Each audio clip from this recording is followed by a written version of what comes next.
Yang lain boleh tolong di-mute nggak? Dari panitia bersinar tolong di-mute ya kalau ada yang panik. Ya, aku buka dulu. Assalamualaikum warahmatullahi wabarakatuh. Shalom, Om Swastiastu, Namo Buddhaya, dan salam kebajikan. Selamat sore teman-teman semua. Perkenalkan aku Yasmin dari Bersinar. Hari ini kita bakal latihan soal SIMAK UI Ekonomi 947-2009.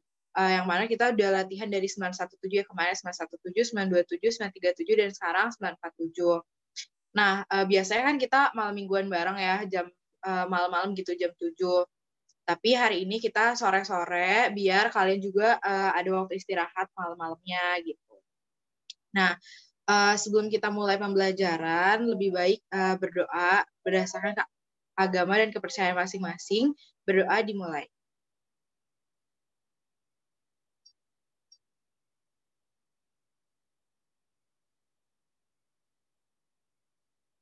Selesai. Oke. Buat teman-teman yang belum punya soalnya, bisa buka di bit.ly/soal bersinar yang 947-2009. Aku izin share screen ya.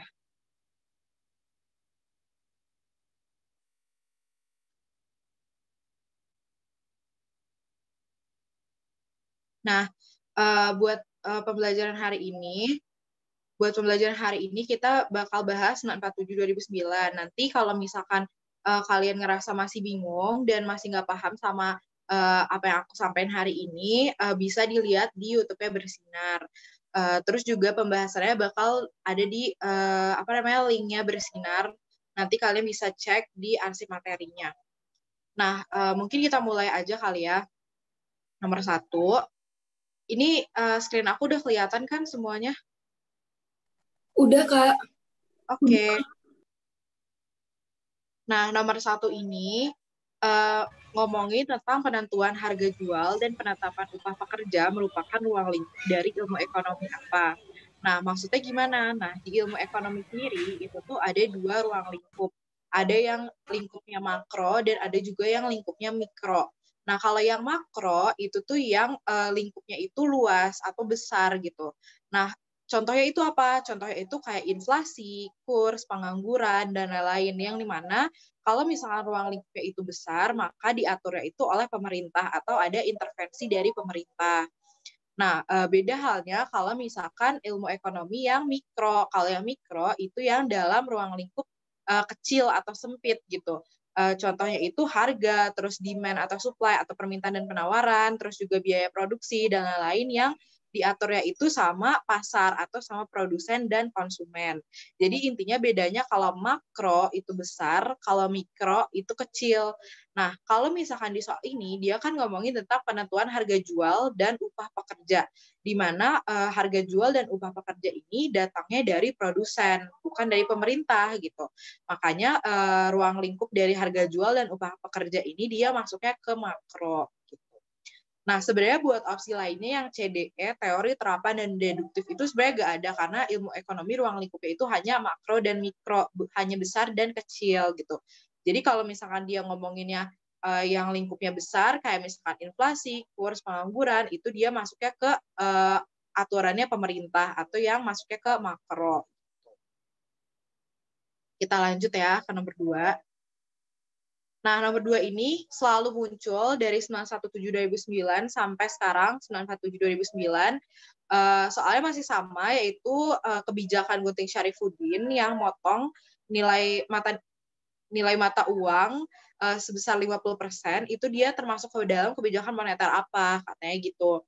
Nah, sebenarnya soal ini tuh berkaitan sama materi sejarah, karena kan ini salah satu kebijakan Syarifuddin gitu kan. Nah, kalau misalkan kita mau lihat dari opsinya, itu opsi A dan opsi B, C, D, E itu semuanya juga kebijakan moneter semuanya. Cuman kalau misalkan spesifikasinya dia ngomongin tentang Gunting Syarifuddin, itu dia masuknya ke kebijakan Sunring. Nah, kebijakan Sunring ini tuh apa? Kebijakan Sunring ini adalah memotong nilai mata uang. Misal kayak dari 15.000 dipotong setengahnya gitu. Terus juga bisa mata uangnya jadi lebih kecil, misalkan kayak Rp1, Rp2. Kalau sekarang kan kita ribuan kan, 1.000, 2.000, 3.000. Nah, bisa dipotong jadi kayak Rp1, Rp2, Rp3, biar kayak dolar gitu, kayak $1, $2, dan lain-lain. Nah, buat opsi A dan opsi B itu tuh dia juga kebijakan moneter. Nah, kalau misalkan kredit selektif dan uang ketat itu tuh salah satu kebijakan moneter kontraktif yang tujuannya itu adalah untuk menurunkan JUB. Nah, kondisinya apa kalau misalkan menurunkan JUB? Kalau misalnya dilakukan kebijakan moneter kontraktif, itu otomatis kondisinya sedang inflasi. Nah, kalau inflasi kan uangnya ada banyak ya, terlalu banyak itu jumlah uang beredarnya. Nah, karena jumlah uang beredar itu terlalu banyak, maka Bank Sentral ini berusaha untuk menurunkan JUB dengan melaksanakan moneter kontraktif. Salah satunya itu dengan cara kredit selektif atau uang ketat. Jadi kredit selektif dan uang ketat ini satu kebijakan, ini nama lainnya aja. Jadi kredit selektif dan uang ketat itu sama aja gitu. Nah, terus ada juga kebijakan yang lain dalam kebijakan moneter. Itu kan ada banyak ya kebijakan moneter. Nah, yang lainnya itu bisa cadangan kas atau mengatur kas minimum, dan juga ada politik diskonto atau mengatur suku bunga. Nah, dua-duanya ini juga bisa mengatur JUB tadi untuk menurunkan atau untuk menaikkan, tergantung nanti cadangan kasnya dinaikin atau diturunin, terus juga politik bunganya dinaikin atau diturunin. Itu tergantung sama dinaikin atau dituruninnya tadi gitu. Tapi ini semua adalah kebijakan moneter, tapi yang paling tepat adalah yang C, karena Gunting Syarifuddin ini termasuk ke dalam kebijakan Sunring. Gitu. Kita lanjut ya. Nah, yang nomor 3 ini ngomongin tentang jenis inflasi. Jenis inflasi itu, sebenarnya inflasi itu apa sih sebelumnya? Nah, tadi kan yang seperti udah aku omongin di soal sebelumnya, inflasi itu kondisi di mana perekonomian itu jumlah uang beredarnya terlalu banyak gitu. Karena jumlah uang beredarnya terlalu banyak, jadi daya tukarnya itu sangat minim. Misalkan kalau sekarang nih harga 10.000 bisa beli 1 kilo wortel misalkan. Nah, tapi kalau misalnya lagi kondisi inflasi 10.000 ini misalkan cuma bisa beli 2 atau 3 biji wortel doang gitu. Nah, itu tuh di saat jumlah uang beredarnya terlalu banyak, jadi daya tukar uangnya itu rendah gitu. Jadi uang yang tadinya bisa beli banyak, jadinya cuma bisa beli sedikit gitu. Terus jenis dari inflasi sendiri itu sebenarnya ada 4. Ada yang salah satunya itu ada disebut sebagai cost push inflation. Nah, kalau cost push inflation itu tuh dia jenis inflasi yang berdasarkan dorongan biaya produksi. Jadi penyebabnya itu karena ada dorongan biaya produksi. Nah, kalau misalkan dorongan biaya produksi itu disebut sebagai inflasi, kenapa? Karena biaya bahan baku atau biaya produksinya itu meningkat. Kalau misalkan biaya produksinya meningkat, otomatis kan harga barangnya jadi meningkat. Nah, itu menyebabkan inflasi gitu. Salah satu contohnya itu kalau misalkan BBM naik. Kan kadang suka demo gitu ya kalau misalkan BBM-nya itu harganya naik. Misalkan walaupun naiknya cuma Rp500 doang, tapi di demo gitu. Kenapa? Karena itu akan menyebabkan inflasi, karena akan berdampak pada biaya produksi dan berdampak pada harga-harga yang lain dan menyebabkan inflasi. Gitu. Nah, salah satu contoh lainnya juga itu adalah kenaikan UMR yang kayak di opsi A. Nah, kenaikan UMR ini kan akan menyebabkan biaya produksinya itu meningkat atau dorongan biaya produksi. Makanya dia akan menyebabkan cost push inflation gitu. Nah, kalau untuk opsi B, C, D, E itu tuh sebenarnya bukan penyebab dari inflasi, karena itu lebih berkaitan sama hal-hal dalam ekonomi, kayak misalkan opsi B, depresiasi rupiah. Nah, kalau depresiasi rupiah itu berkaitan dengan kursnya gitu kan, sama nilai mata uang, depresiasi rupiah. Nah, depresiasi rupiah ini akan berdampak pada ekspor dan impor. Jadi bukan sama inflasi, tapi sama ekspor dan impor. Terus kalau di opsi C, defisit APBN. Nah, kalau defisit APBN itu salah satu bentuk kebijakan fiskal kontraktif. Nah, tadi kan kita udah sempat bahas ya, moneter. Kalau moneter itu datangnya dari bank sentral, kalau fiskal datangnya dari pemerintah. Jadi mengatur pajak dan subsidi itu termasuk ke dalam kebijakan fiskal. Nah, defisit APBN ini termasuk ke dalam contoh fiskal kontraktif. Jadi dia bukan ngomongin tentang jenis dari inflasi, tapi kalau misalkan fiskal kontraktif, dia malah mengatasi inflasi yang ada. Nah, kalau misal lagi inflasi, maka pemerintah melakukan fiskal kontraktif. Itu salah satunya dengan defisit APBN gitu. Nah, terus yang di opsi D, Kak, ya. Kak maaf, jelasinnya bisa agak lebih pelan nggak? Oh iya, oke. Sorry ya. Yang nomor 3 tadi agak kurang paham. Oke. Nah, Masih Kak. terus, ya sama-sama. Nah, yang di opsi D itu turunnya suku bunga. Nah, kalau turunnya suku bunga itu kan kita bisa highlight ya suku bunga kayak yang tadi di nomor 2. Kalau misalnya suku bunga itu termasuk ke dalam politik diskonto nama lainnya. Nah, suku bunga ini termasuk ke dalam kebijakan moneter yang dilakukan oleh Bank Sentral. Jadi intinya kebijakan moneter itu ada dua, kebijakan ekonomi itu ada dua, ada yang moneter dan ada yang fiskal. Kalau misalnya moneter datangnya dari bank sentral, kalau yang fiskal datang dari pemerintah gitu. Nah, turunnya suku bunga ini termasuk ke dalam moneter ekspansif. Terus yang terakhir itu ada turunnya tarif pajak. Nah, kalau pajak tadi seperti yang udah aku omongin, kalau misalnya pajak itu datangnya kan dari pemerintah, makanya dia termasuk ke dalam kebijakan fiskal. Tapi fiskalnya itu fiskal ekspansif atau untuk mengatasi deflasi gitu. Jadi pembedanya tadi kalau moneter itu datangnya dari dari bank sentral, kalau fiskal datangnya dari pemerintah, terus kalau kontraktif untuk mengatasi inflasi dan kalau ekspansif untuk mengatasi deflasi. Jadi semuanya ini berkaitan sebenarnya, cuman nggak ngomongin tentang jenisnya. Kayak di soal nomor 3. Kalau di soal nomor 3 ini dia ngomongin tentang jenisnya, datangnya itu dari apa penyebabnya.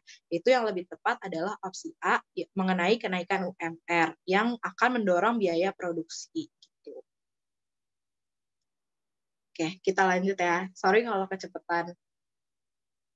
Nah, nomor 3 ini, dia ngomongin tentang kurva Lorenz. Nah, kurva Lorenz itu apa sebenarnya? Kurva Lorenz itu adalah salah satu indikator buat kita tahu pemerataan distribusi atau ketimpangan di masyarakat secara ekonomi gitu. Nah, untuk menghitung pemerataan sendiri, indikatornya itu ada dua.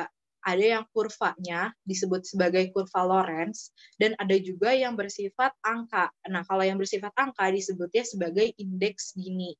Nah, karena di soal ini dia ngomonginnya pakai kurva, berarti disebutnya sebagai kurva Lorenz. Nah, kurva Lorenz ini, itu tuh sebenarnya ini udah digambarin. Kurva Lorenz itu yang ini yang bawah, yang lengkungnya, itu disebut sebagai kurva Lorenz. Terus di sini juga ada garis diagonal. Dari garis diagonalnya ini yang pasti yang membagi dua persegi ini. Ini disebut sebagai garis diagonal. Nah, semakin garis kurva Lorenz itu mendekati ke garis diagonal, itu berarti semakin merata ekonominya. Berarti kalau misalnya ya, aku contohin kalau misalkan kurva Lorenz-nya itu ada di sini. Nah, itu kan dekat banget ya, dekat banget sama garis diagonal. Berarti dia tuh sangat hampir merata gitu, ekonominya hampir nggak ada ketimpangan. Terus bisa juga nih kalau misalkan kurva Lorenz-nya ada di garis diagonal. Nah, kalau misalkan kurva Lorenz-nya ada di garis diagonal, otomatis nggak ada ketimpangan. Jadi benar-benar merata banget gitu, nggak ada yang ketimpangannya tuh nggak ada gitu. Jadi semakin kurva Lorenz-nya itu bengkoknya makin jauh dari garis diagonal, berarti itu semakin nggak merata atau semakin timpang. Nah, sekarang ini ada 3 kurva Lorenz gitu. Tinggal kita lihat aja, semakin luas jaraknya nih, semakin luas jaraknya, berarti semakin timpang atau semakin tidak merata gitu. Berarti kalau kita tahu semakin luas itu semakin nggak merata, kita tahu dong kalau misalkan yang paling mendekati itu yang paling merata. Berarti yang ekonominya paling bagus itu yang negara A kan, yang ini. Ini udah aku tulis juga, perekonomiannya paling bagus nomor 1. Terus yang kedua itu, ini typo, harusnya negara B ini yang ketiga, karena dia yang paling jelek kan ekonominya. Sedangkan yang kedua itu yang negara C gitu. Semoga nggak bingung. Jadi intinya semakin mendekati ke garis diagonal, itu ekonominya semakin bagus. Berarti kalau misalnya kita mau urutin, dari negara apa aja yang paling bagus, yang nomor 1 itu negara A, yang nomor 2 itu negara C, dan nomor yang ketiga itu adalah negara B. Karena dia semakin luas kan jaraknya. Nah, terus ditanya nih, yang mana yang benar pernyataannya di antara ketiga kurva tadi. Tadi kan kita tahu kalau yang nomor 1 itu adalah kurva A, nomor 2 adalah kurva C, dan nomor 3 itu adalah kurva B. Gitu. Nah, ya udah kita tinggal lihat aja nih dari opsinya. Opsi A, keadaan negara A dan negara B lebih baik dari negara C. Pernyataan ini tuh salah karena negara B itu dia nggak lebih baik dari negara C. Tadi kan kita tahu ya, kalau negara B itu yang paling jelek malah kan di sini. Berarti harusnya negara B itu nggak lebih baik dari negara C. Gitu. Jadi nomor A salah ya. Terus opsi B, keadaan negara B dan negara C lebih baik dari negara A. Nah, ini juga salah. Kenapa? Karena negara A malah yang paling bagus keadaan ekonominya. Maka opsi B salah juga. Opsi C kan ini benar ya, nggak usah dicek. Opsi D ini di antara ketiga negara tersebut, keadaan negara C adalah yang terbaik. Nah, yang terbaik nih yang ditanya. Salah juga dong, bukan negara C, karena yang terbaik adalah negara A. Terus opsi terakhir, di antara tiga negara. Kenapa? Dekat di garis diagonal kan. Halo? Kenapa? Lupa nge-mute kali ya. Sorry. Oke, kita lanjut. Opsi yang terakhir, di antara tiga negara, keadaan negara C adalah yang terburuk. Nah, kita lihat yang terburuk. Tadi negara yang terburuk adalah negara B. Berarti bukan negara C, makanya opsi E itu salah. Makanya dari opsi A sampai opsi E, yang paling tepat adalah C, di mana keadaan negara C dan negara A lebih baik dari negara B. Gitu. Jadi kata kuncinya itu adalah semakin mendekati garis diagonal, semakin merata. Semakin menjauhi garis diagonal, semakin ketimpangan. Gitu. Oke, kita lanjut ya.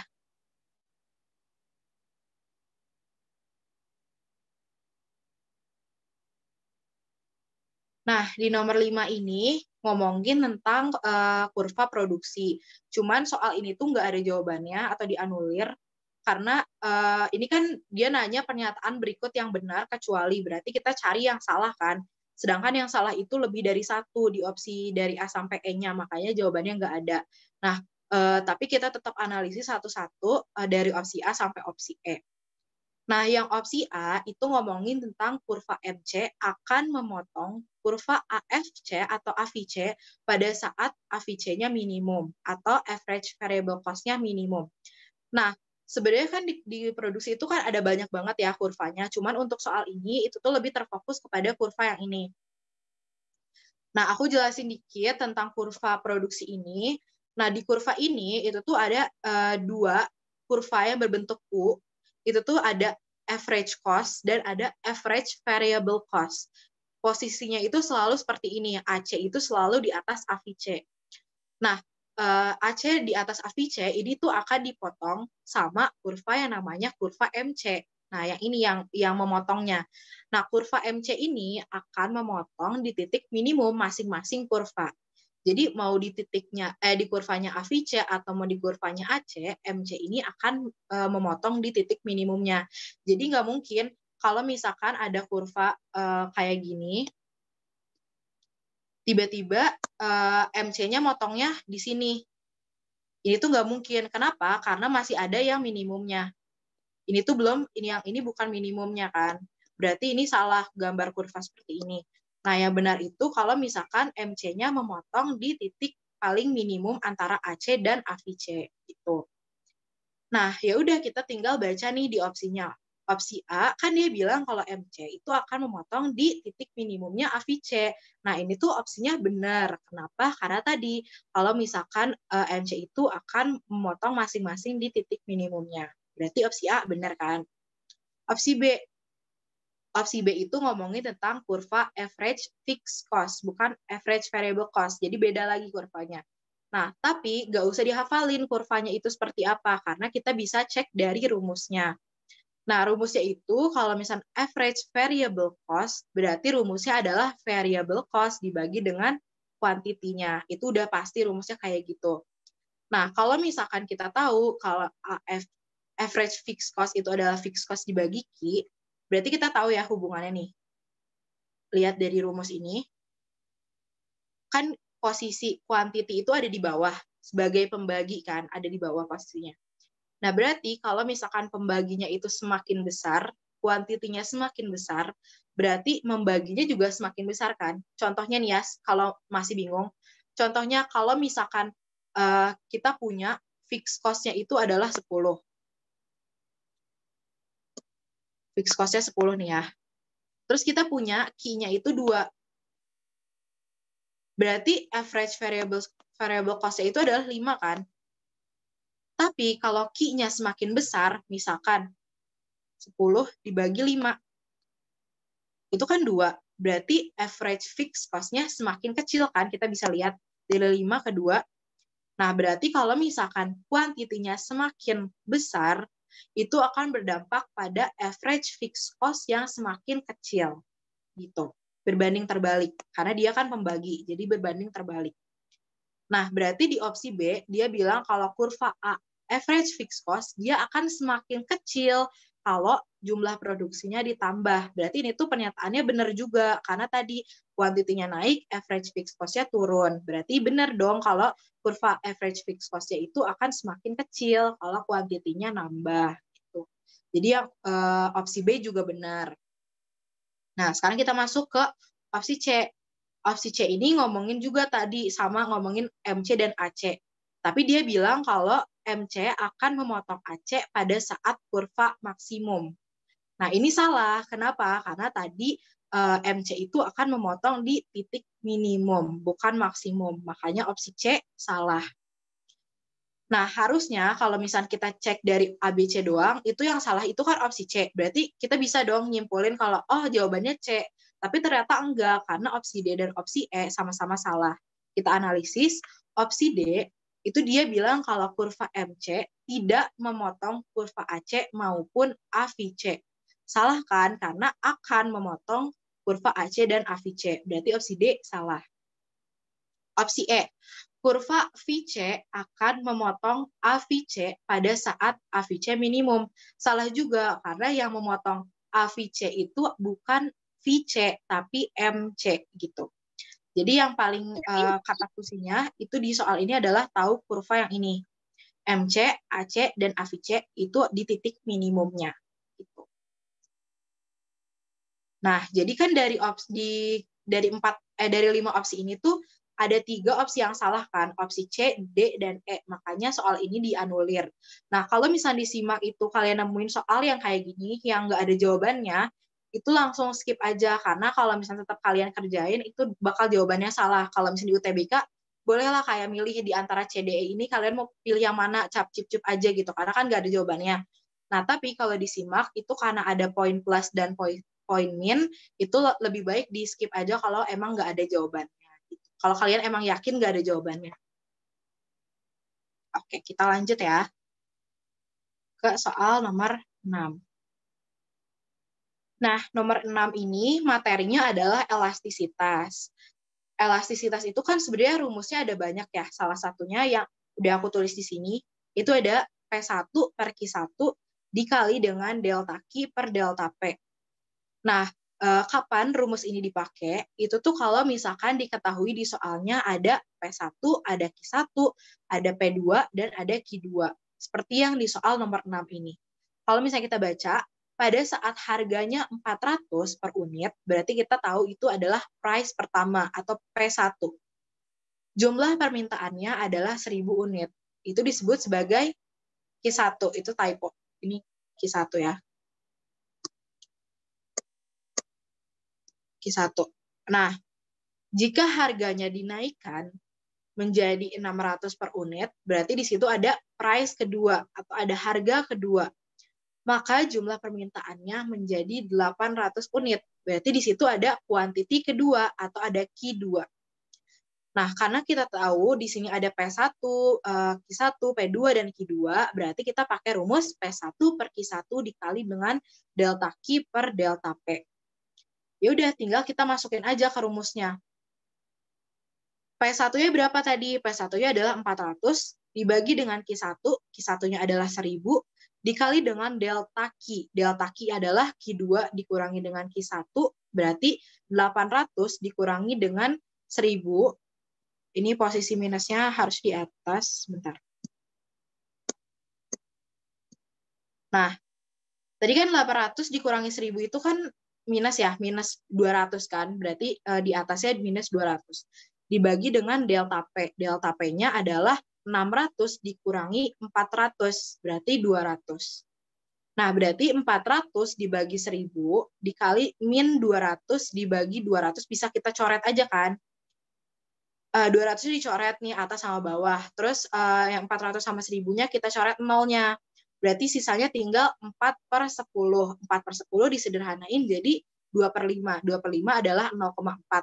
Nah, tapi di sini kan ada minus ya. Kita dapat dari minus yang di delta kita tadi.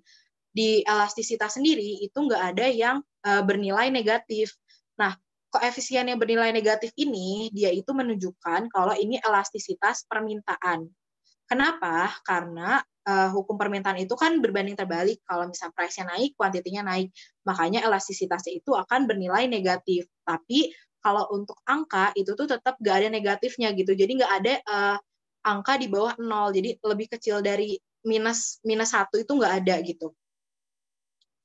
Nah, berarti di opsi ini yang paling tepat adalah 0,4. Karena 2/5 adalah 0,4.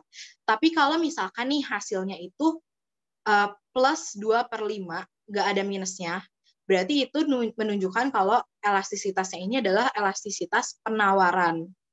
Nah, benar kan di soal ini ngomongin tentang elastisitas permintaan, karena di soal pun sebenarnya udah ditulis ini permintaan gitu, makanya hasilnya itu ada negatifnya gitu, tapi tetap aja di elastisitas tidak dikenal negatif gitu, makanya jawabannya tetap 0,4 bukan minus 0,4. Kita lanjut ya.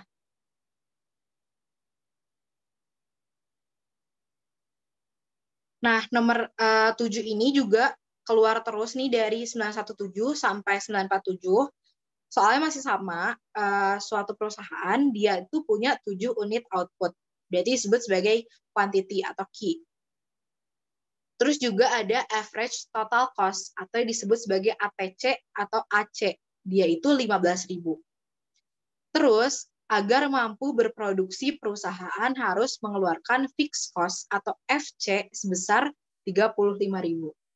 Maka, besarnya average variable cost adalah, nah di sini kan ada 3 rumus ya, ada ATC, ada FC, dan ada AVC. Nah ini kan rumusnya ada banyak, kita harus hafalin satu-satu.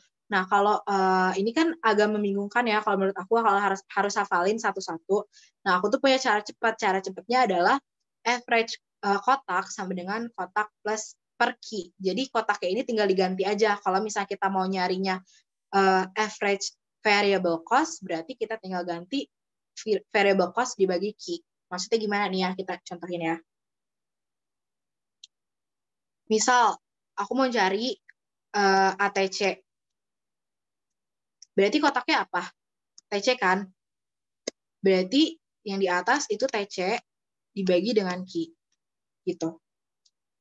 Lagi yang lain, misalkan kita mau cari AFC. Kotaknya apa? Kotaknya adalah FC. Berarti rumusnya adalah FC dibagi Q. Sama halnya kalau kita, kayak di soal ini, dia mau nyari average variable cost. Kotaknya apa? Kotaknya adalah variable cost. Berarti rumusnya adalah variable cost dibagi Q. Gitu. Nah, di soal ini kita harus kerjain satu-satu kan dari 3 rumus yang ada. Nah, yang pertama itu kita lihat dari sudut pandang average total cost-nya atau AC-nya. Jadi kita tahu kan kalau AC itu didapat dari TC dibagi Q. Nah, AC-nya itu sebesar 15.000 di mana Q-nya adalah 7. Berarti 15.000 sama dengan TC dibagi 7.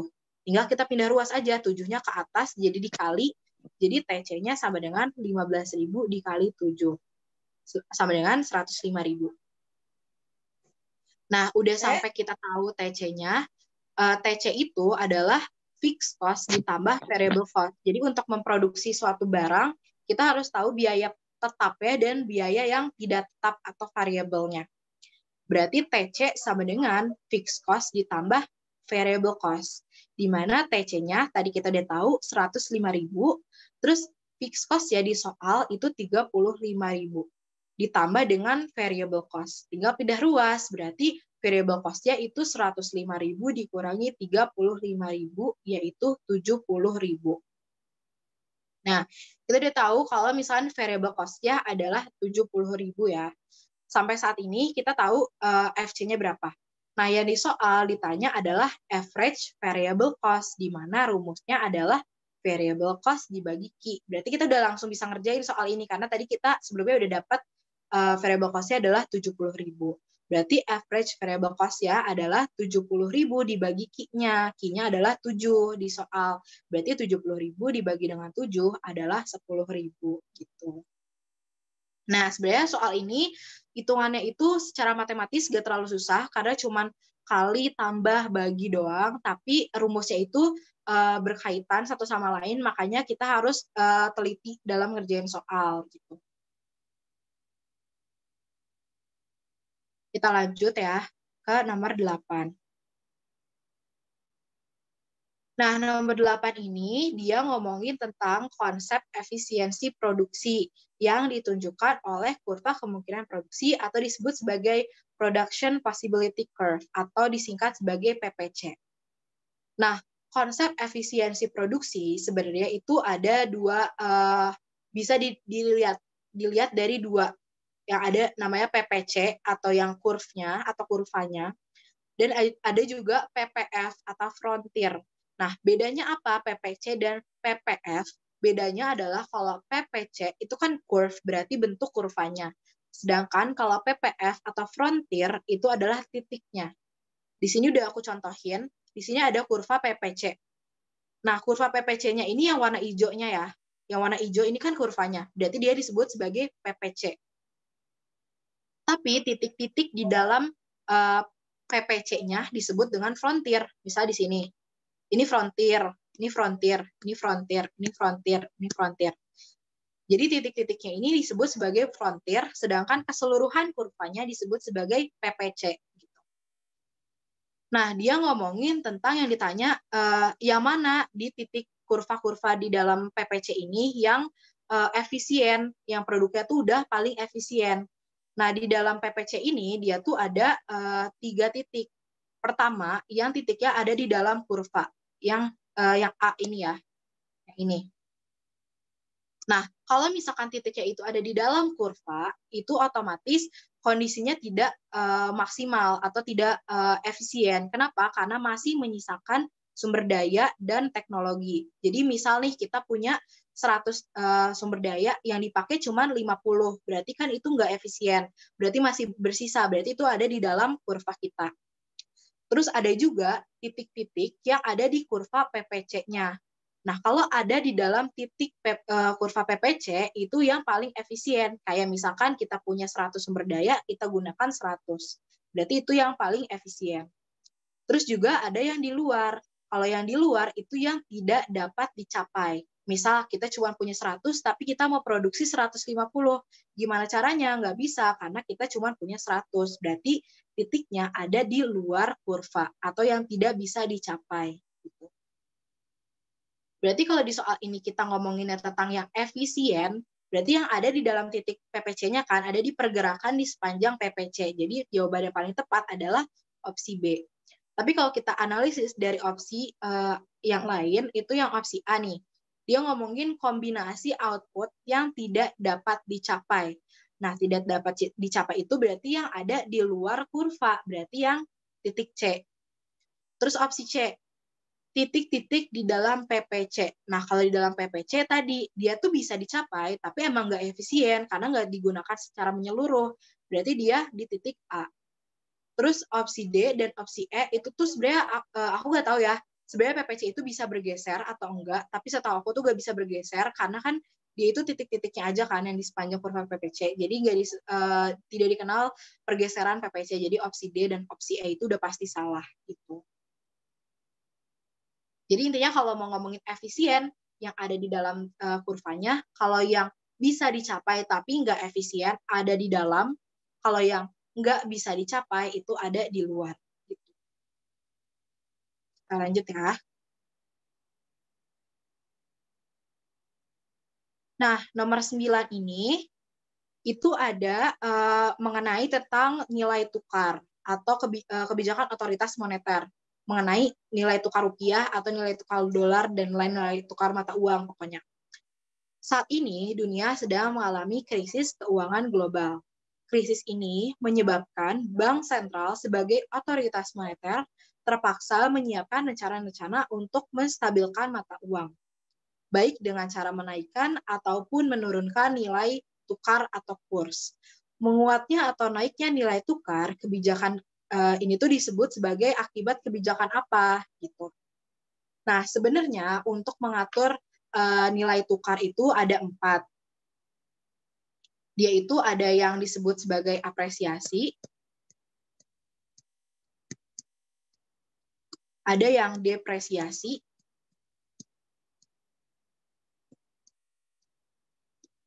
ada yang disebut sebagai revaluasi, dan ada yang disebut sebagai satu lagi devaluasi. Nah, perbedaannya apa? Perbedaannya itu kita bisa lihat dari akhirannya. Di sini ada yang akhirannya itu siasi, ada akhirannya luasi. Nah, kalau yang belakangnya itu siasi atau apresiasi dan depresiasi, itu datangnya dari mekanisme pasar. Kayak di soal ini, dia ngomongin krisis global. Berarti kalau krisis global kan kita nggak bisa ngatur ya, karena itu mekanisme pasar. Nah, itu termasuk ke dalam siasi. Nah, kalau misalkan yang belakangnya luasi, itu yang diatur oleh pemerintah. Misalkan Menteri Keuangan dia mengatur naikin atau nurunin nilai kurs. Berarti dia termasuk ke luasi gitu, yang belakangnya luasi.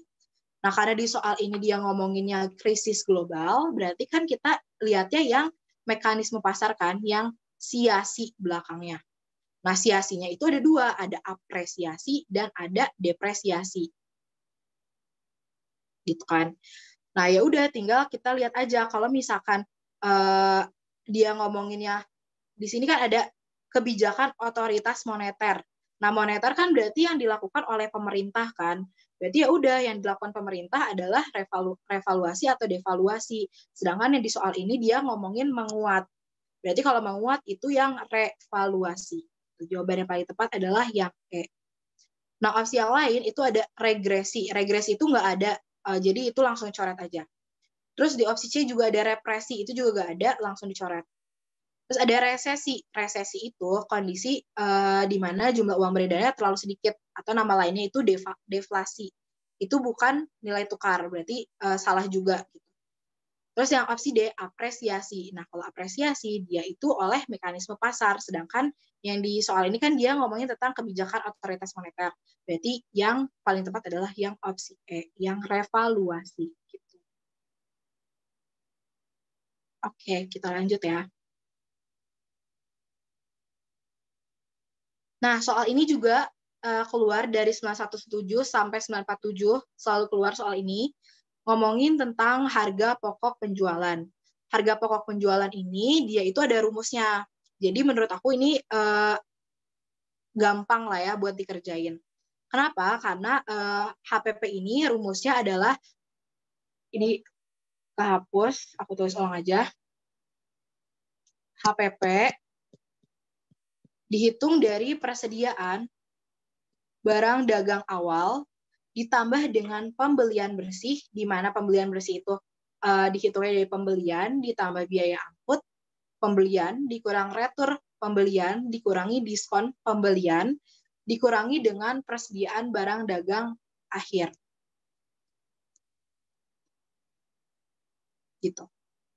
Nah, ya udah tinggal kita lihat aja nih dari data yang ada, mana yang ditambah, mana yang dikurang. Ini termasuk soal yang mudah karena udah based on rumus doang, nggak usah terlalu muter-muter. Nah, yaudah kita lihat nih, persediaan 1 Januari 2007. Dia termasuk ke dalam awal kan, persediaan barang dagang awal. Berarti dia ditambah. Ini aku highlight warna ungu. Terus pembelian termasuk ke dalam komponen pembelian bersih, yang ditambah juga kan di rumusnya. Berarti aku highlight warna ungu juga karena ditambah. Terus di sini ada retur pembelian. Retur pembelian itu dikurangkan di dalam rumusnya, berarti aku highlight warna merah. Terus potongan pembelian, aku highlight warna merah juga karena dikurangin. Dan di sini ada yang ngecoh nih, ada retur penjualan dan potongan penjualan. Nah, kalau ini nggak usah dihitung atau nggak usah dihiraukan. Kenapa? Karena di dalam HPP yang dikenal itu adalah pembelian, bukan penjualan. Jadi kalau nanti ada biaya angkut penjualan, retur penjualan, potongan penjualan itu nggak usah dihitung. Karena yang dilihat dalam HPP adalah pembelian. Jadi biaya angkut pembelian, retur pembelian, dan potongan pembelian. Gitu. Terus data yang paling terakhir adalah persediaan 31 Desember. Dia termasuk ke dalam persediaan barang dagang akhir. Berarti aku highlight warna merah juga karena dikurangin. Ya udah deh, tinggal yang ungu ditambahin, yang merah dikurangin, itu hasilnya jadi 26.700.000. Berarti HPP-nya kita tahu ini ada 26.700.000 gitu. Kita harus hati-hati walaupun soal ini gampang, tapi di sini ada yang ngecoh retur penjualan dan potongan penjualan. Kita bisa aja kalau misalnya panik ya lagi ujian, langsung aja kita kurangin semua gitu. Itu salah juga karena yang dipakai itu hanya yang pembelian. Jadi harus teliti dalam mengerjakan soal. Oke, kita lanjut ke nomor 11. Nah, nomor 11 ini ngomongin tentang sistem ekonomi. Sebelumnya, aku bahas dulu kalau sistem ekonomi itu ada 3 jenis. Yang pertama, ada jenis yang tradisional, atau yang sistemnya tuh barter kayak zaman dulu, misal beras ditukar sama ikan, dan lain-lain, itu sistem barter atau sistem tradisional. Terus ada yang kedua itu yang liberal, atau yang barat.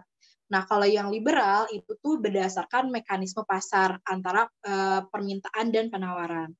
Dan ada yang ketiga yang disebut sebagai ekonomi terpusat atau ekonomi komando atau etatisme, itu ada banyak ya nama lainnya. Nah, kalau yang etatisme itu biasanya kalau di negara-negara yang komunis gitu, karena mereka diatur segalanya sama pemerintah, nggak ada campur tangan dari pengusaha, beda sama di liberal. Gitu. Nah, di soal ini, pernyataan yang atas, pemecahan masalah ekonomi menurut beberapa pakar dapat terselesaikan dengan bergantung kepada sistem ekonomi yang dianut di sebuah negara. Benar dong pernyataannya, karena kalau kita mau nyelesain suatu masalah, itu bergantung sama di mana kita berada, di mana sistem itu ada gitu.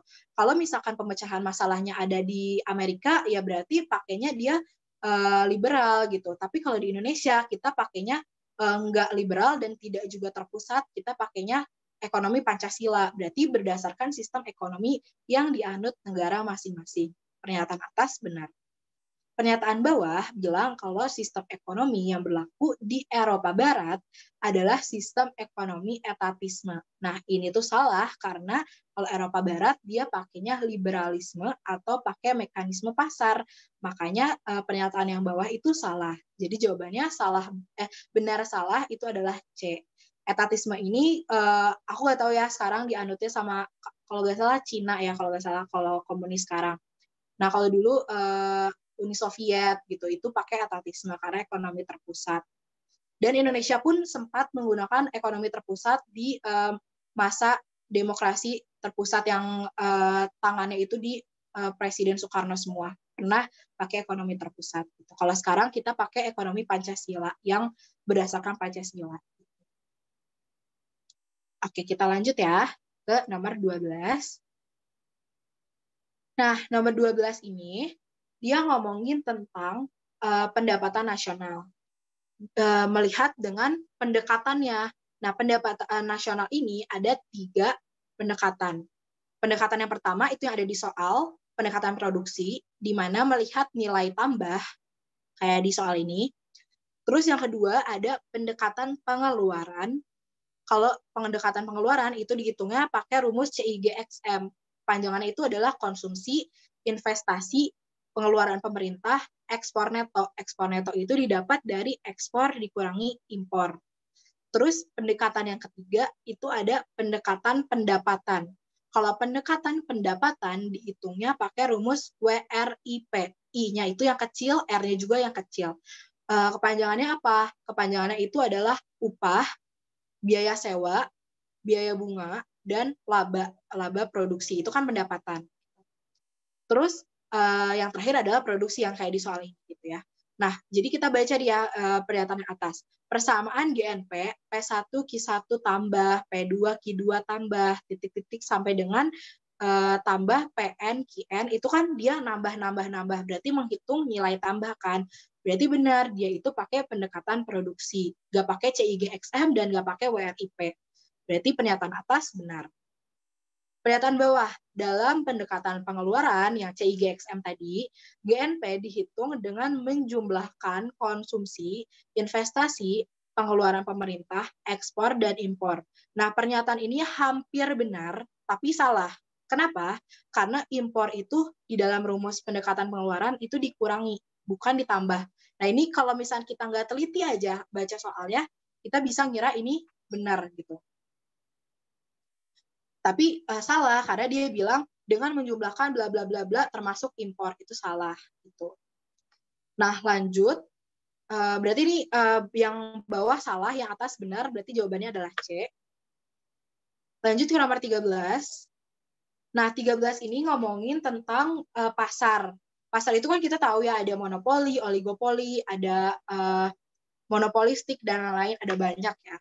Nah, di soal ini dia bilang kalau harga yang terbentuk di pasar monopoli, nah kita tahu monopoli itu kan berarti satu penjual. Misalkan monopoli pasar yang dilakukan oleh VOC dulu di masa penjajahan, atau monopoli yang dilakukan oleh Portugis, monopoli yang dilakukan oleh Spanyol, berarti itu tuh cuma ada satu penjual aja. Gitu. Itu disebut sebagai monopoli atau satu penjual. Nah, kalau misalkan penjualnya cuma satu, berarti penjual tersebut bisa menentukan harga semau dia. Kayak dulu zaman VOC, walaupun misalkan merugikan pribumi, ya nggak masalah, karena dia melakukan monopoli atau yang menjualnya hanya satu produsen. Jadi walaupun pemerintah Belandanya menetapkan harga yang tinggi, ya nggak masalah, karena dia itu menerapkan sistem pasar monopoli. Gitu. Jadi yang atas itu pernyataannya benar. Yang bawah, dalam pasar monopoli, produsen dapat memengaruhi harga pasar atau disebut sebagai price setter, atau nama lainnya juga ada price maker. Nah, kalau misalkan ini jawabannya benar juga kan. Nah, kalau misalnya kita baca pakai mengapa pernyataan 1 karena pernyataan 2, ini tuh berhubungan. Misal, mengapa harga yang terbentuk dalam pasar monopoli itu bisa merupakan diinginkan oleh produsen karena dalam pasar monopoli produsen sebagai price setter. Berarti yang bawah itu alasannya kan. Makanya pernyataan ini saling berhubungan atau jawabannya adalah A karena yang bawah adalah alasan dari yang di atas. Jadi jawabannya benar. Beda halnya kalau misalkan pasar persaingan sempurna. Kalau pasar persaingan sempurna dia kan nggak monopoli. Nah, kalau dia nggak monopoli, ada banyak nih penjualnya, berarti penjual itu, produsen itu bukan sebagai price setter, tapi sebagai orang yang menerima harga yang ada di pasar atau ada mekanisme pasar gitu. Bukan price setter. Kita lanjut ke nomor 14. Nah, nomor 14 ini lagi-lagi ngebahas tentang kurs, di mana dia bilang kalau misalkan ada disebut sebagai kurs bebas. Nah, sekilas aku bahas dulu, kurs itu ada dua jenis. Ada kurs yang bebas, dan ada juga kurs yang tetap. Kalau misalkan kurs yang tetap, itu tuh kurs yang ada intervensi pemerintahnya, kayak di Indonesia. Kalau misalkan di Indonesia itu tiba-tiba kursnya naik, oleh mekanisme pasar, pemerintah itu bisa melakukan kebijakan tadi kan, kebijakan fiskal, kebijakan moneter, dan lain-lain gitu. Nah, tapi kalau misalkan kursnya bebas, kayak di Amerika, dia itu secara bebas ditentukannya oleh pasar, jadi tidak ada campur tangan pemerintah. Kalau misalkan kursnya naik, ya udah naik. Kalau misalkan kursnya turun, ya udah turun gitu. Itu kalau kursnya bebas. Jadi pernyataan yang di atas adalah benar, di mana kurva jika nilai kurs valutanya dia dibiarkan secara bebas ditentukan oleh pasar tanpa pemerintah, maka disebut sistem kurs bebas. Pernyataan atas benar. Pernyataan bawah, jika suatu negara menganut sistem kurs bebas, maka nilai mata uang dalam negaranya cenderung tidak stabil karena berjalan sesuai dengan mekanisme pasar. Ini juga benar. Tapi yang bawah ini bukan alasan dari pernyataan yang atas. Malah pernyataan yang atas adalah alasan dari pernyataan yang bawah. Makanya jawabannya adalah B. Kenapa kita bisa tahu? Tinggal baca aja nih, nyambung nggak? Mengapa jika, itu aja udah aneh kan? Mengapa jika kurs valuta ditentukan oleh pasar itu disebut sebagai kurs bebas? Karena jika suatu negara dengan sistem kurs bebas itu tidak stabil. Itu kan membahas hal yang berbeda kan. Yang satu dia ngomongin tentang pengertian dari kurs bebas, yang satu lagi ngomongin tentang tidak stabilnya. Berarti harusnya yang atas adalah alasan dari pernyataan yang bawah. Jadi jawabannya adalah B, bukan A. Kecuali kalau misalnya yang bawahnya ini ada di atas ya. Kalau misalnya pernyataan yang bawahnya ada di atas, bisa jadi jawabannya adalah A. Tapi karena pernyataan ada di bawah, jadi jawabannya B. Tidak berhubungan. Kita lanjut ke nomor 15. Nah, nomor 15 ini, jika persediaan barang dagang awal ditentukan terlalu besar, maka laba akan terlalu besar. Nah, di sini kita harus tahu hubungan antara persediaan barang dagang awal dengan laba. Nah, jadi itu kan kalau tadi kita tahu ya di rumus HPP yang di soal-soal awal, kalau misalnya persediaan barang dagang awal itu kan dia ditambahin ya, bukan dikurangin. Karena kan persediaan dagang awal, kalau di akhir baru dikurangin. Nah, kalau misalkan persediaan barang dagang awalnya itu terlalu besar, kan dia komponen ditambah. Berarti HPP-nya juga akan terlalu besar. Nah, kalau HPP-nya terlalu besar, laba kotornya akan semakin kecil.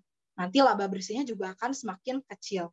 Jadi hubungan antara HPP dan laba itu berbanding terbalik. Kalau HPP-nya terlalu kecil, maka labanya terlalu besar. Kalau HPP-nya terlalu besar, maka labanya terlalu kecil. Gitu. Kita bisa lihat dari rumus laba kotor sama dengan penjualan bersih dikurangi HPP. Nah, laba kotor dan HPP ini kan berbanding terbalik karena HPP-nya dikurangi. Berarti HPP dan laba kotor ini akan berbanding terbalik. Jadi pernyataan yang atas ini salah karena harusnya kalau persediaan barang dagang awalnya terlalu besar, maka labanya akan terlalu kecil karena kan berbanding terbalik. Jadi pernyataan atas salah. Pernyataan bawah, persediaan barang dagang awal akan mengurangi harga pokok penjualan. Salah juga karena harga pokok penjualan itu rumusnya persediaan barang dagang awal ditambah pembelian bersih dikurangi persediaan barang dagang akhir. Jadi kalau dia mau ngomongin mengurangi, dia harusnya persediaan barang dagang akhir, bukan awal. Jadi pernyataan bawah juga salah. Salah-salah jawabannya adalah E. Lanjut ke nomor 16. Nah, nomor 16 ini juga termasuk yang mudah. Kenapa? Karena masalah inti ekonomi adalah kelangkaan. Kelangkaan itu berarti kondisi di mana kebutuhannya lebih besar atau lebih banyak dibandingkan alat pemuasnya. Nah, di sini itu mencakup apa aja masalahnya. Nah, dari opsi 1 sampai opsi 4 ini benar semua. Kenapa? Misalnya contohnya, kelangkaan jumlah. Itu bisa kan? Misalkan jumlahnya terlalu sedikit, sedangkan permintaannya banyak. Berarti di situ bisa menimbulkan masalah ekonomi. Opsi 1 benar. Opsi 2, mutu. Kelangkaan mutu. Kelangkaan mutu itu tuh maksudnya kalau misalkan mutunya itu terlalu rendah gitu. Misalkan mutunya itu nggak pas untuk daya pakai kita. Misal bajunya rusak, itu kan dia termasuk ke dalam mutu kan. Berarti kalau misalkan rusak, dia termasuk ke dalam masalah ekonomi. Terus yang ketiga, kelangkaan tempat. Kelangkaan tempat ini kayak kesenjangan geografis gitu. Misalkan yang di Jawa sama di Papua. Di situ bisa menimbulkan kelangkaan atau bisa menimbulkan masalah inti ekonomi karena adanya masalah tempat. Terus yang terakhir ada masalah waktu. Kayak sekarang nih, awal-awal pandemi kan sempat mengalami kelangkaan masker, kelangkaan APD, kelangkaan hand sanitizer. Itu karena waktunya gitu, karena kita lagi pandemi. Beda halnya kalau lagi nggak pandemi gitu. Jadi di situ ada kelangkaan mencakup masalah waktu. Jadi opsi 1 sampai opsi 4 itu jawabannya benar. Lanjut. Sebenarnya itu tadi kayak logika aja, nggak ada teorinya sih. Nah, yang ini, upaya berikut ini yang bertujuan untuk meningkatkan hasil produksi secara ekstensifikasi. Nah, untuk meningkatkan hasil produksi sebenarnya ada banyak. Ada ekstensifikasi, ada intensifikasi, ada mekanisasi, dan lain. Tapi di soal ini dibahasnya yang ekstensifikasi dan intensifikasi yang ada di opsi 2 dan opsi 4. Nah, bedanya apa? Extend dan intense. Bedanya adalah kalau ekstensifikasi, misalnya punya 1 hektar lahan. Kalau misalkan dilakukan ekstensifikasi, 1 hektar tanah ini ditambah lagi, misal beli tanah baru, jadi 2 hektar tanah, 3 hektar tanah, berarti itu ekstensifikasi, karena kita memperluas. Tapi kalau intensifikasi, 1 lahan ini kita maksimalkan, misalkan penggunaan bibit unggul, terus juga penggunaan sistem taninya yang lebih bagus, itu dia masuknya ke intensifikasi. Jadi kalau extend, kita menambah, memperluas. Kalau intent, kalau kita semakin memperbaiki apa yang udah kita punya gitu. Nah, kita tinggal analisis aja nih dari opsi 1 sampai opsi 4 mana yang melakukan perluasan. Opsi 1 dalam rangka memenuhi importir luar negeri yang meningkat, PT Sewu membuka pabrik baru. Nah, membuka pabrik baru atau cabang baru dan lain-lain itu termasuk ke dalam perluasan, makanya opsi 1 benar. Opsi 2, PT Sabar setiap tahun melakukan training bagi karyawannya agar dapat meningkatkan produktivitas. Berarti jumlah karyawannya kan tetap aja segitu, cuman kualitas dari karyawannya yang dinaikin, berarti dia intensifikasi. Terus opsi 3, pemuda Kalimantan Barat dalam upaya meningkatkan hasil beras di daerahnya telah membuka lahan pertanian baru, berarti melakukan perluasan, berarti dia termasuk ekstensifikasi. Dan opsi terakhir, Pak Probo dalam usaha meningkatkan hasil pertaniannya melakukan sistem tumpang sari. Nah, sistem tumpang sari itu, kalau nggak salah ya, seingat aku di geografi, itu si pertaniannya digabungin sama perikanan. Jadi ada perairannya itu diisi ikan-ikan biar ada menghasilkan ikan dan juga menghasilkan padi. Gitu. Nah, dia tumpang sari gitu. Nah, kalau misalnya tumpang sari ini, berarti kan lahannya tetap cuma segitu. Berarti dilakukan intensifikasi. Jadi yang paling tepat jawabannya adalah 1 dan 3. Karena opsi 2 dan 4 adalah intensifikasi. Lanjut. Ke 18. 18 juga sempat ada di 937-2009. Dia ngomongin tentang fungsi uang. Fungsi uang ini kan ada 2. Ada fungsi asli dan fungsi turunan. Nah, tapi karena nggak spesifik diminta mana yang asli dan yang turunan, jadi semua yang fungsi uang kita benarkan gitu. Nah, di opsi 1 sampai opsi 4 yang fungsi uang adalah 1, 2, 3, karena alat investasi itu tidak termasuk ke dalam fungsi uang gitu. Ada investasi kan nggak harus dari uang doang, bisa dari bangunan dan lain-lain gitu. Jadi fungsi uang adalah alat satuan hitung, alat pembayaran, alat tukar, alat pemindah kekayaan, atau juga bisa penimbun kekayaan. Jadi yang paling tepat adalah 1, 2, 3, atau jawabannya A. Lanjut.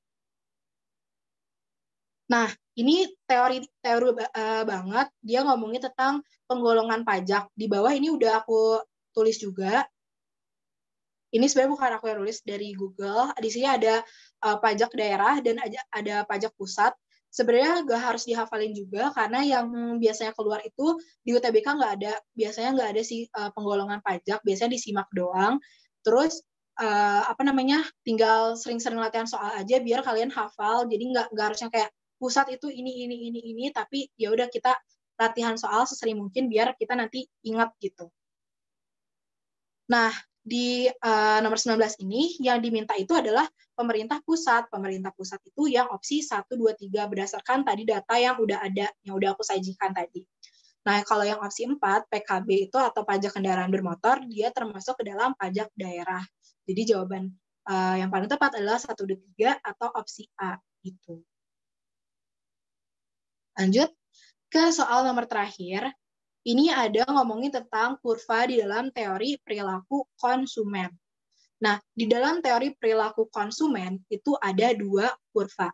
Kurvanya itu ada yang ini, indifference curve, dan ada juga budget line. Bedanya apa? Bedanya kalau misalnya indifference curve, dia itu melihatkan kepuasannya. Sedangkan kalau budget line, kita dari namanya aja udah budget gitu kan, berarti dari anggarannya, dari uang yang kita miliki gitu. Nah, pengertian dari indifference curve sendiri itu adalah kombinasi konsumsi dua barang yang menghasilkan tingkat kepuasan yang sama. Nih, ini udah aku gambarin juga gambar kurvanya. Itu ada misalkan barang A dan barang B. Berarti ini kan kombinasi dua barang ya. Kombinasi dua barang yang menghasilkan tingkat kepuasan yang sama. Misal di indifference curve 1 dan indifference curve 2 gitu misalkan. Nah, kita baca dari pernyataan-pernyataannya. Kita harus cari yang benar. Opsi 1, semakin jauh kurva indiferensi dari titik asal, maka tingkat kepuasannya semakin tinggi. Nah, ini benar karena semakin misalnya kurva indiferensinya ada di sini, berarti kepuasannya semakin tinggi. Tapi kalau semakin mendekati asal, berarti semakin rendah kepuasannya. Berarti pernyataan 1 itu benar. Pernyataan 2, semakin langka suatu barang, maka akan semakin mahal. Nah, ini tuh salah karena langka dan mahalnya suatu barang itu termasuk ke dalam kurva permintaan dan penawaran. Jadi nggak diomongin di dalam teori perilaku konsumen gitu. Jadi opsi 2 kurang tepat. Opsi 3, kurva indiferensi tidak saling berpotongan. Nah, ini tuh benar. Kenapa? Karena yang seperti udah aku gambarin di sini, kurva 1 dan 2 itu nggak akan pernah di satu titik yang sama. Kalau misalkan kurva 1 dan 2 ini ada di titik yang sama, berarti ya nggak ada bedanya dong, karena dia kan ada di satu titik yang sama gitu. Berarti dia nggak akan pernah berpotongan. Beda sama kurva permintaan dan penawaran. Misal gini dan gini gitu. Di sini kan bisa berpotongan gitu. Nah, kalau indiferensi dia nggak bisa berpotongan karena dia akan selalu punya tingkat kepuasan yang berbeda gitu. Jadi yang opsi 3 benar. Tidak saling berpotongan. Kurva nomor opsi 4, semakin langka suatu barang, maka permintaan barang semakin tinggi. Nah, ini tuh sebenarnya berhubungan sama permintaan penawaran juga, tapi pernyataannya tetap salah karena semakin langka suatu barang, harusnya malah permintaannya bukan maka, tapi karena gitu. Barang itu semakin langka karena permintaan barang yang tinggi, misalkan. Jadi penggunaan kata makanya di sini salah, tapi dia juga tetap salah juga. Kenapa? Karena berkaitan sama permintaan penawaran, bukan indifference curve gitu. Jadi dari nomor 20 ini yang paling tepat adalah opsi 1 dan 3, atau jawaban yang paling tepat adalah B gitu. Nah, ini udah 20 soal dari 947 2009. Kalau misalnya ada pertanyaan, boleh banget on mic sekarang atau di chat. Thank you.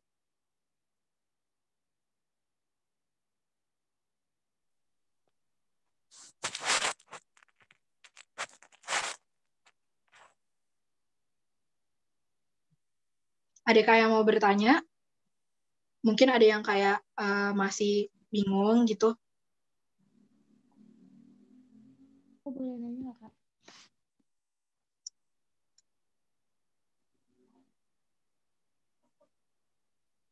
Oke, kenapa nggak saling berpotongan? Karena kan tadi, kalau berpotongan itu kan kalau dia menghasilkan satu titik. Misal nih, kurva permintaan dan penawaran. Nah, kurva permintaan dan penawaran, dia bisa berpotongan di satu titik yang ini. Gitu kan. Nah, beda sama yang indifference curve. Kalau indifference curve, dia nggak akan bisa di satu titik yang sama. Dia nggak akan berpotongan, karena nggak ada kan indifference curve yang bentuknya kayak gini. Yang kayak gini gitu, tiba-tiba nggak bisa kan. Karena kan bentuknya selalu seperti ini. Jadi ya pasti tingkatnya bakal selalu beda, nggak akan berpotongan satu sama lain. Terus apa lagi ini pertanyaannya? Tadi yang maka. Nah, yang maka ini kenapa salah? Karena harusnya karena. Jadi semakin langka karena permintaan barangnya tinggi. Gitu. Bukan maka, harusnya karena. Boleh minta jelasin ulang soal cost push inflation. Nah, kalau cost push inflation tadi bisa dilihat dari dorongan biaya produksi. Karena kan cost itu adalah biaya produksi. Jadi biaya produksinya itu meningkat. Misalkan karena kenaikan BBM, karena kenaikan UMR, karena penggunaan bahan bakunya semakin meningkat. Nah, itu kan biaya produksinya semakin meningkat. Nah, kalau misalnya biaya produksinya semakin meningkat, otomatis akan nantinya akan meningkatkan inflasi yang disebut sebagai cost push inflation. Terus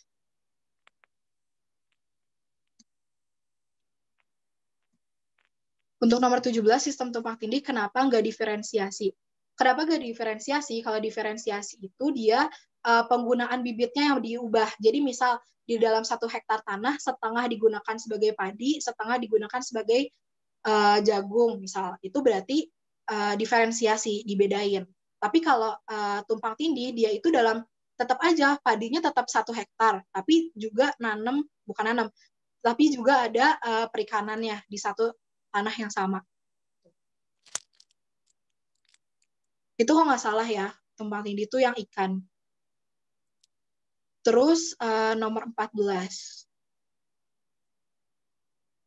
Nah, nomor 14 ini dia itu jenis kurs kan. Tadi kurs itu ada yang kurs bebas dan ada kurs yang tetap. Kalau kurs yang bebas berarti cuman mengandalkan mekanisme pasar. Kalau kurs tetap itu ada intervensi dari pemerintah.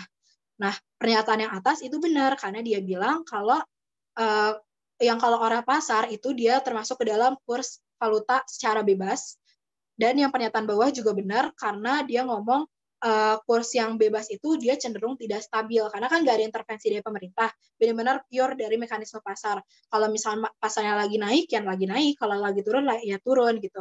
Berarti dia cenderung tidak stabil gitu. Nah, kenapa tidak berkaitan? Karena harusnya yang pernyataan bawah itu adalah di atas. Jadi yang atas adalah alasan dari pernyataan bawah. Sedangkan kalau mau berhubungan, yang bawah harus jadi alasan yang atas. Semoga nggak berbelit ya bahasanya. AC dan ATC itu sama aja. Jadi AC sama dengan ATC itu sama aja. Kau boleh tolong jelasin ulang yang PPC nomor 8 yang efektif gimana yang nggak efektif. Berhubungan dengan, oke. Nomor 8. Nah, nomor 8 ini kan ada 3 titik ya yang aku gambarin di sini. Ada titik A, titik B, dan titik C. Nah, kalau misalkan yang efektif itu yang ada di titik B, yang ada di garis kurvanya, di dalam garis. Benar-benar di dalam garisnya. Kalau misalkan di dalam kurvanya, berarti yang di titik A, berarti bukan di garis, dia ada di dalam posisinya. Kalau ada di dalam kurva, berarti dia yang bisa dicapai tapi nggak efektif. Terus kalau yang tidak efektif itu yang ada di A ya, berarti. Nah, kalau yang di luar, itu yang titik C, itu yang tidak dapat dicapai. Masih bingung nggak? Ketukar nggak antara efektif dan tidak efektif? Jadi intinya kalau misalkan mau yang efektif, berarti ya semua yang ada di titik ini, yang ada di, ada di garis kurvanya, yang ini semua efektif. Kalau di sini semua nggak efektif. Bisa dicapai, tapi nggak efektif. Gitu. Ada lagi kah yang mau bertanya? Oke, nomor 2. Nah, nomor 2 ini ngitung elastisitas. Elastisitas itu rumusnya ada yang P1 per Q1 dikali dengan delta Q per delta P. Nah, di soal ini dia bilang ada harga saat pertama, itu berarti price pertama P1 sebesar 400, terus juga ada Q1 sebesar 1000 unit, terus ada P2 sebesar 600, dan ada Q2 sebesar 800 unit. Ya udah tinggal dimasukin aja deh dari P1, Q1, P2, dan Q2 ke dalam rumus tadi. P1-nya adalah 400 dibagi dengan Q1-nya 1000 dikali dengan delta Q. Delta Q-nya itu adalah Q2 dikurangi Q1, berarti 800 dikurangi 1000, yaitu adalah minus 200 dibagi dengan P2 dikurangi P1, yaitu 600 dikurangi 400, yaitu adalah 200, berarti sama dengan minus 2 per 5. Ini aku lagi jelasin nomor 2 juga.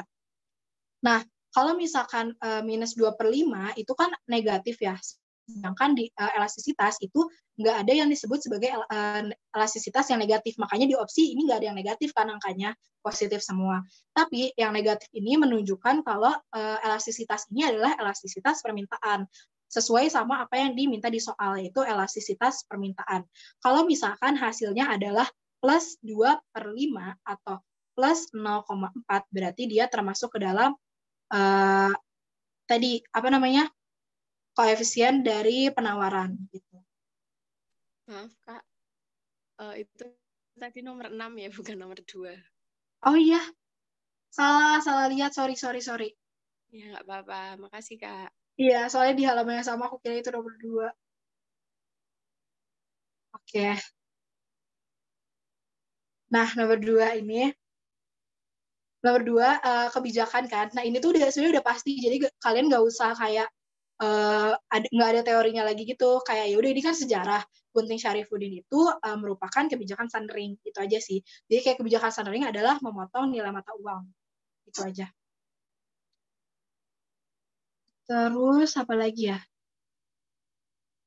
Nomor 20.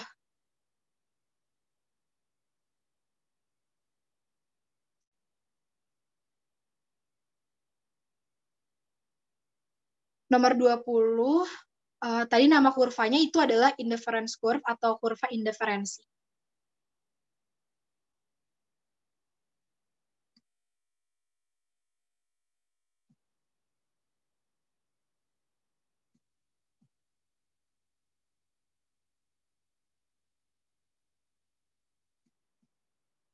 Tadi itu yang gak ada bergerak ke kiri atau kanan itu PPC bukan PPS. Kalau PPS itu pasar persaingan sempurna, itu bukan jenis kurva.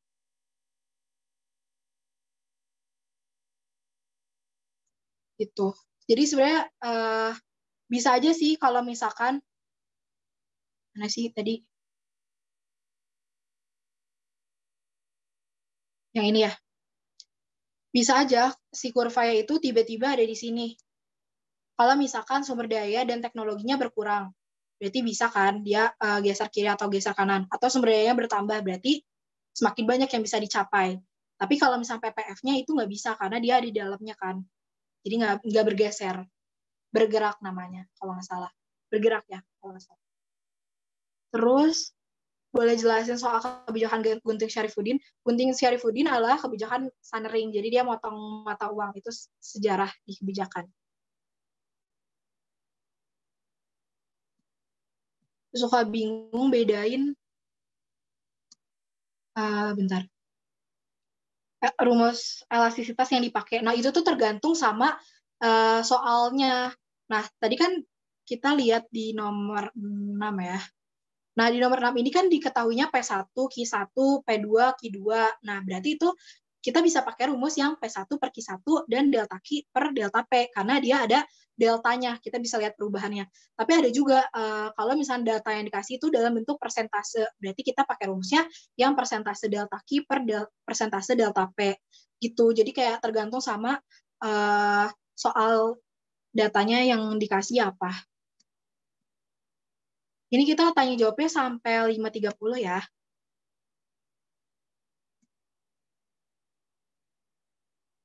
Ekspansif mengatasi deflasi, kontraktif mengatasi inflasi. Kalau yang datang dari bank sentral, oke. Jadi gini, aku tulis di sini aja ya. Jadi sebenarnya kan ada 2 kebijakan ya. Ada yang, bentar. Ada yang kebijakannya itu moneter. Sorry banget jelek tulisannya. Ada yang fiskal. Kalau yang moneter itu datangnya dari bank sentral, kalau yang fiskal datangnya dari pemerintah. Nah, nanti ini dibagi 2 lagi moneternya. Ini juga sama. Tadi yang udah kamu tulis, ekspansif dan kontraktif. Jadi di sini ada moneter ekspansif, moneter kontraktif, ada fiskal ekspansif, dan ada fiskal kontraktif. Kalau ekspansif berarti ngatasin deflasi, kalau kontraktif berarti ngatasin inflasi. Gitu. Kamu tanya rumus elastisitas permintaan sama penawaran sama aja. Sama aja kok. Cuman bedanya nanti hasilnya positif atau negatif. Kalau tadi kan di soal yang nomor 6 tadi hasilnya jadi minus 2/5. Berarti dia permintaan. Tapi kalau pakai rumus yang sama hasilnya positif, berarti dia penawaran.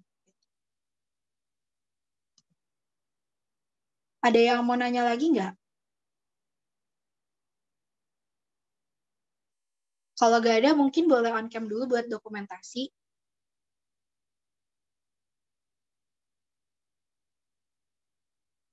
Nanti kalian bisa mengakses video pembelajaran kita hari ini lagi di YouTube-nya Bersinar ya. Jadi bisa belajar lagi.